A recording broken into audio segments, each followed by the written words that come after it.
Hello, welcome to today's Facebook Live mini lesson, and I'm back in my own home with my slippers and my green tea, and yeah, this feels good. It's a beautiful sunny day here in Minneapolis, and it's been a little while since I feel like I've done one of these. I've gotten so comfortable in doing these, and I've been out and about in the world and doing them in various forms, but here we are back. Hi Terry. So I guess today we're gonna work on more jig steps. So I've been doing jig steps, which is 6/8 timing, for a while now here, and I feel like I just finished a preschool class. I feel like I'm talking to preschoolers. So today we're gonna do a jig class. Yeah, so my intention is with this, which is part of a bigger project for me, which I'm calling the Step Collective, is to make dancing more accessible for people. Hi, Liz!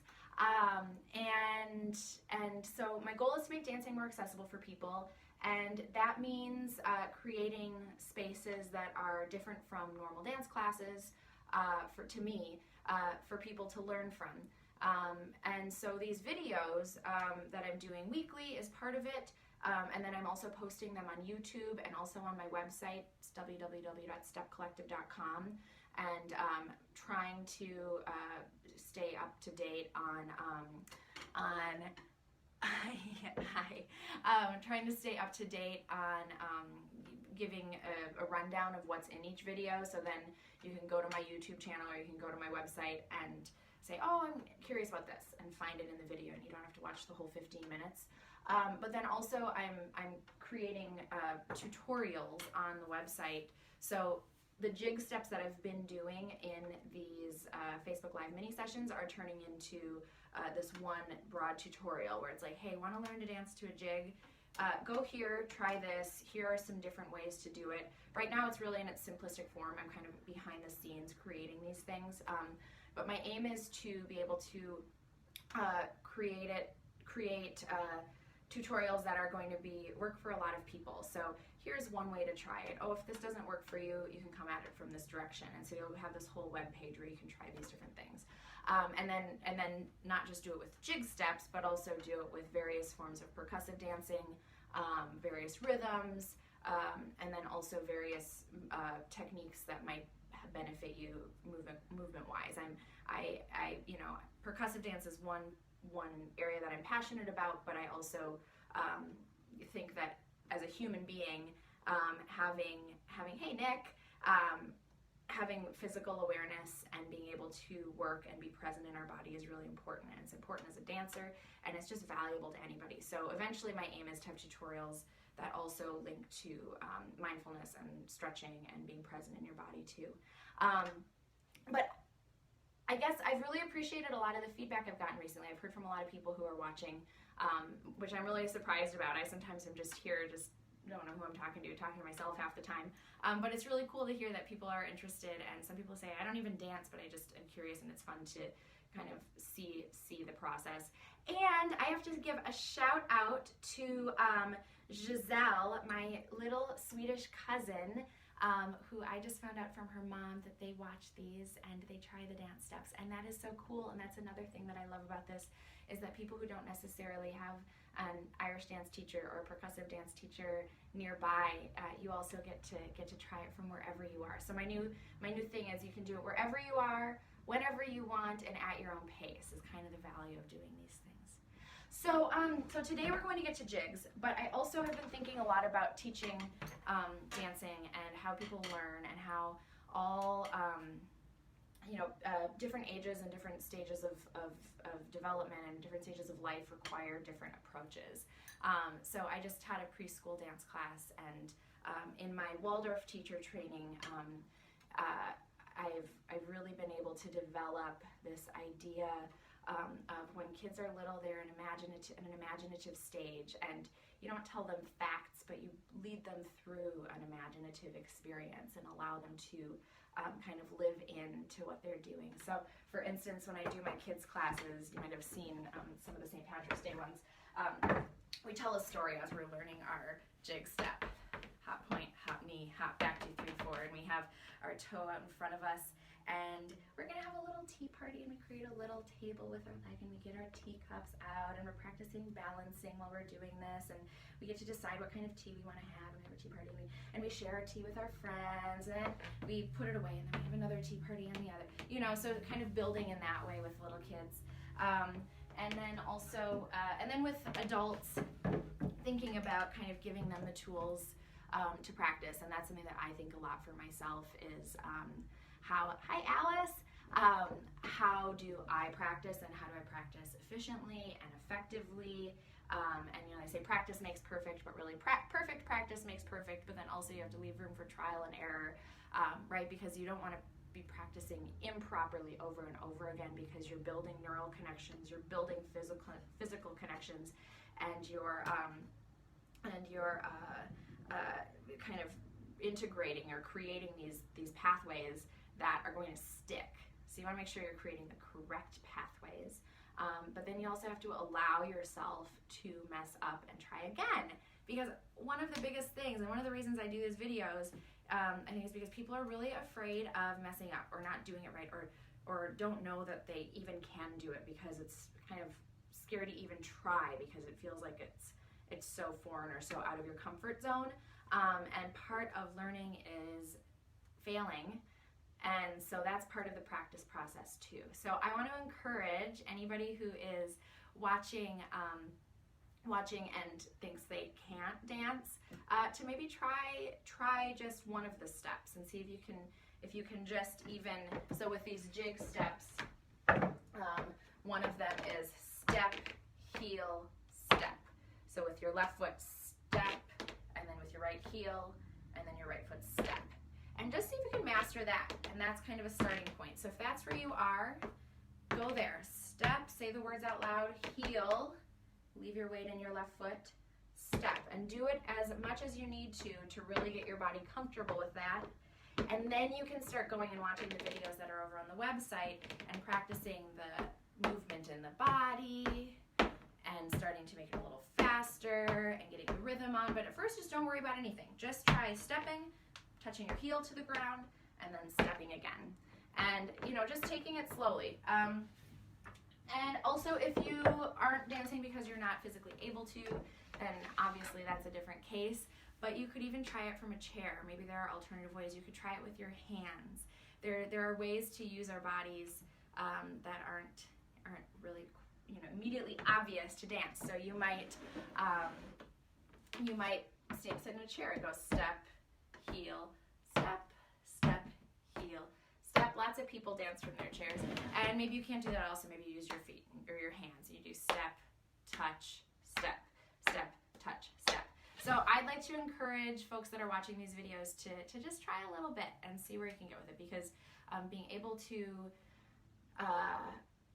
experience music and rhythm in your body is a really cool thing, and yeah, and can be really good for you, and it can for all sorts of reasons. So anyways, we've been working on these jigs. The tutorials are gradually going up online. I'm going to do a video at the end of the month. So I'm going to ask people to send their questions about the tutorials, send videos of your dancing if you want corrections. And I'll take all the questions and all the videos, and then at the end of the month I'll do like a 20-minute long video that will answer questions and give specific instructions based on what I'm seeing in people's dancing. So kind of way for us to actually interact if you're learning these dances. So if you've been watching these tutorials, you have learned 1, 2, 3, 1, 2, 3, rashers and sausages, rashers and sausages. This is a jig. If that's too fast for you and you've never done it before, go to stepcollective.com and click on tutorials, and you'll find it there, the Irish jig tutorial. Same thing with this. We've got the jig step, or the trebles, rashers and sausages, rashers and sausages, rashers and sausages. This is a jig. And then we can also do it with the steps. Step, heel, step, rashers and sausages, rashers and sausages, rashers and sausages. This is a jig. So actually most of the time not going to use it in this context. It's just an opportunity to feel the jig rhythm in your body, because if you, it gets really fast when we actually play a jig up to speed. Actually, do you know, I'll play Liz Carroll. Liz Carroll has a beautiful new album out, so we'll play this in honor of her new album. So here's how fast that is. It's nice, but it's not something that I would go to as a kind of general base to use in a jig step. It would be like an ornament or a flourish. So they used this just to get in the feeling of the 6/8 rhythm. 1, 2, 3, 2, 2, 3. 1, 2, 3, 2, 2, 3. And then, okay. So today what I want to do is I want to give you 2 ways to create variation in the other 2 steps, the trebles. And if you haven't already, go to those videos and practice doing trebles this way rather than this way. That's important. And then with the heels. So one variation for the trebles will be, so if we've got 8 counts, we're going to do 1, 2, 3, 2, 2, 3, 3, 2, 3, 4, 2, 3, 2, 3, 6, 2, 3, 7, 2, 3, 8. And we step on the 8. Do that again. 1, 2, 3, 2, 2, 3, 3, 2, 3, 4, 2, 3, 5, 2, 3, 6, 2, 3, 7, 2, 3, 8. You're going to step on your right foot every time if you start going onto your left foot. So left 2, 3, 2, 2, 3, 3, 2, 3, 4, 2, 3, 2, 3, 6, 2, 3, 7, 2, 3, 8, and a 1 and a 2, 5, 6, 7, and 8. Okay, so one way to vary would be just to put that pause in different places. So put it on the 4. 1, 2, 3, 2, 2, 3, 3, 2, 3, 4, and a 1, 2, 3, 3, 3, 2, 3, 4, 1, 2, 3, 2, 2, 3, 3, 2, 3, 4, 1, 2, 3, 2, 2, 3, 3, 2, 3, 4. Another way to vary it would be to put it on the 2. 1, 2, 3, 2, 2, 3. 1, 2, 3, 2, 2, 3. Da, da, dee, da, da, da, da, da. So this is intended for you to either just watch if you've never done it before, or practice along with if you've watched the other tutorials at stepcollective.com. They're on the website. 6 of them so far. There are going to be like a dozen or so more coming that'll help you work through these steps. So this is, I'm moving fast because I'm going to go for just like 5 more minutes. So this is fast. So I'll do 8, 8, 4, 4, 2, 2, 2, 2 maybe. So look at this. 1, 2, 3, 7, and 8. 1, 2, 3, 2, 2, 3, 3, 2, 4. Now 4. Now 2. 8 again.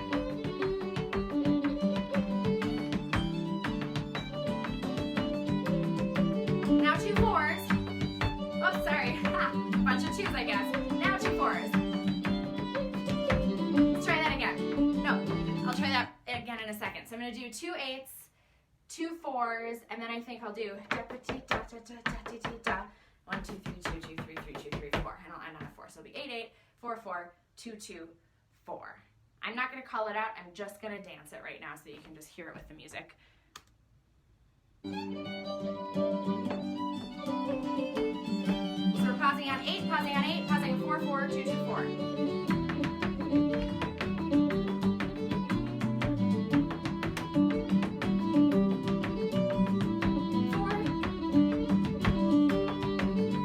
2.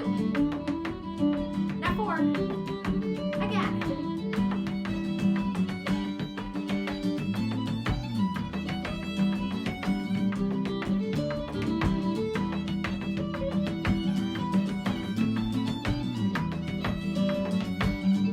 One more time.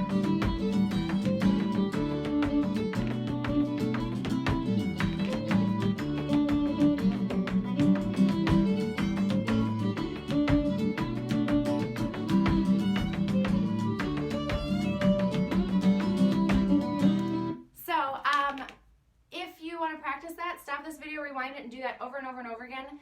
If you're up to that speed, if you're not, go back to the website and practice it more slowly first. I think we'll stick with this. I was going to do variations with this step, but we'll do that next week. So one thing I've alluded to in the past is that you can do other things in that pause, right? So that's a space. Space in music and dancing is just as important as the things we're doing to fill the space. So sometimes you want to have that space there. It's really important to allow for space and to not think of it as the absence of rhythm, but as part of the rhythm itself. It's one of the tools you have is nothingness. But then we also at times, when we have that space, that's kind of the beauty, I think, of traditional music and dancing, is that sometimes the steps and the tunes can be so simplistic or repetitive that they create a lot of space for individual creativity to kind of seep into the cracks, into those spaces. So let's do something with that space today. 1, 2, 3, 2, 2, 3, we'll do 4. 4, and 1, and 2, and 3, and 4, and 1. No, we won't do 1.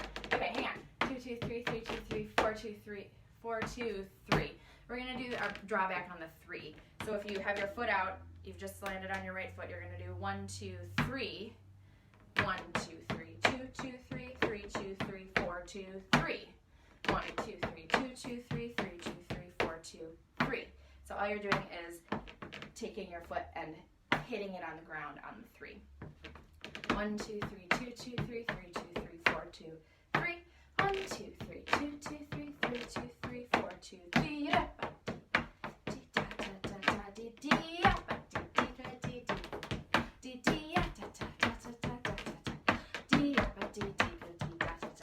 I think of it as an and.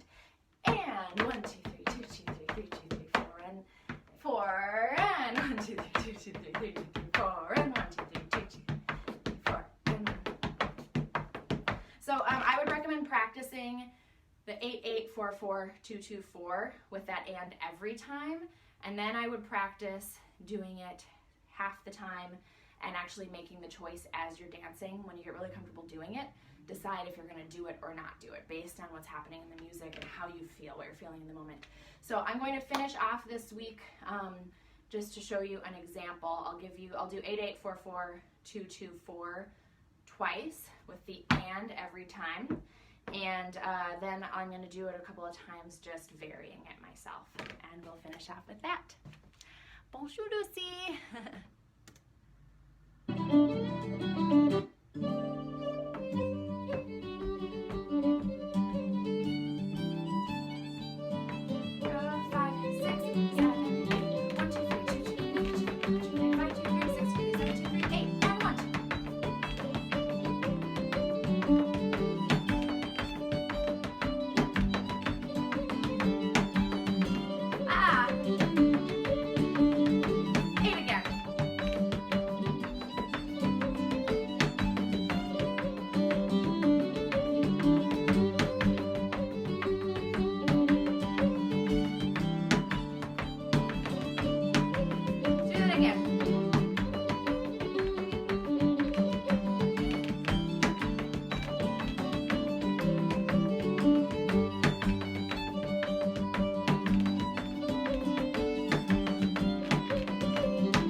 improvising at the end there and just listening to the music, which is where listening to music is really important. If there's a style of music you'd like to dance to, then you should listen to it a lot, even when you're not dancing.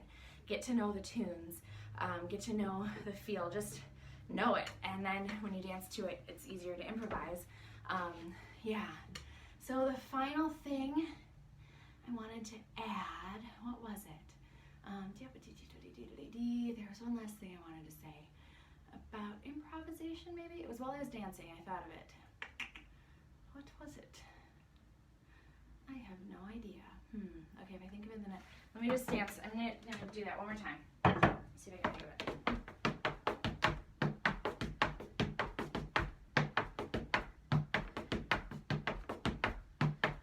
Okay, nope, that's not jogging my memory. Oh, it felt important. Let me see. Bear with me here. Maybe a cup of tea will help.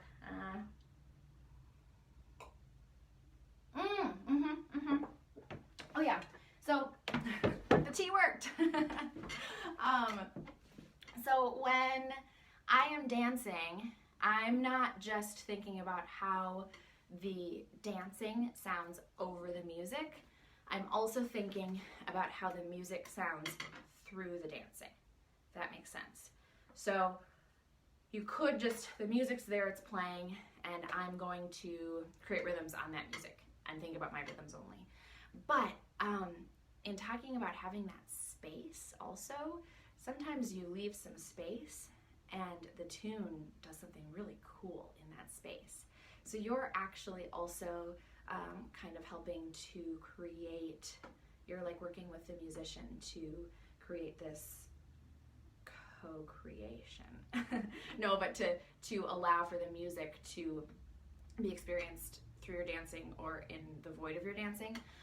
So sometimes when I dance, I follow the tune, and if I hear like the fiddle player going da da da ba dee da da da da da da da da da da da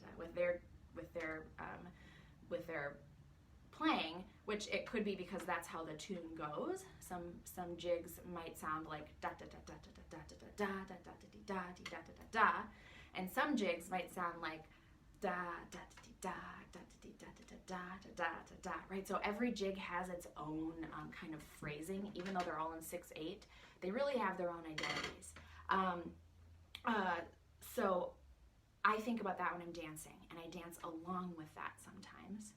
And sometimes I dance counter to it. So if the tune is going like da da da da da da da da, I might be doing a da da da in those longs.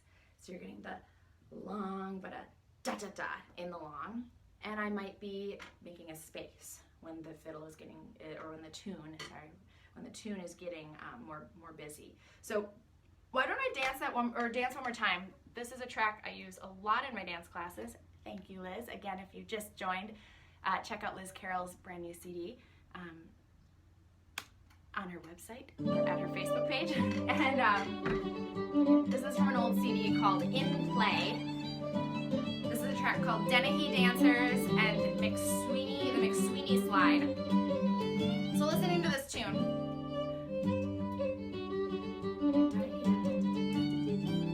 So I'm going to try to follow the tune for a second.